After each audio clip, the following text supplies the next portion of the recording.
In today's video, I'm going to teach you how to add a new section in Elementor. If you're looking to enhance your website with Elementor, a powerful page builder for WordPress, knowing how to organize sections is essential for both functionality and aesthetic appeal. Let's dive into the steps to create a new section seamlessly. Start by editing your page with Elementor. Once you're in the Elementor interface, you'll notice it's designed for user-friendliness, giving you the flexibility to shape your site as you envision.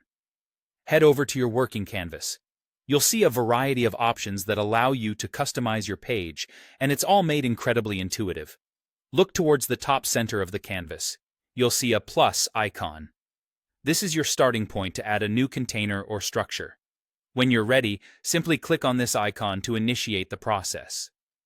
By clicking this icon, you're essentially adding a framework for your content. Think of it as laying the groundwork for your next masterpiece on the page. Next, you're presented with choices for your container layout. For the sake of simplicity, select a single container, often referred to as a column. This is especially useful if you're playing with straightforward designs or straightforward content structures. Once you've made your choice, your new container will appear on your screen, poised and ready for customization. At this juncture, creativity comes into play. Drag and drop whatever widgets you need into this container, whether it's a heading, an image, or a button.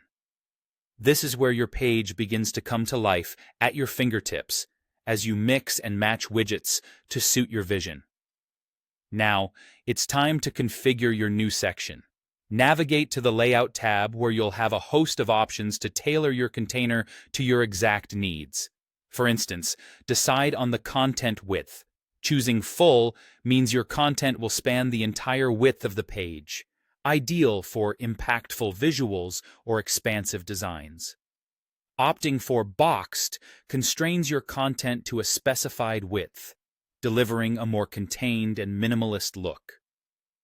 Consider the minimum height, or perhaps you'd prefer the container to fit to screen. This choice impacts how your section occupies vertical space, and it's essential for maintaining visual harmony across different device sizes. Furthermore, organize how your widgets align within the container by choosing the direction, either column or row. Don't forget to fine-tune the alignment, gap, and wrap settings, as these small details collectively ensure every element sits perfectly, creating a cohesive and professional presentation.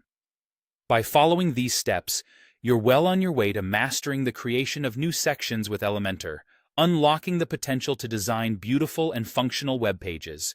We hope you found this guide helpful as you continue to explore all the possibilities Elementor has to offer.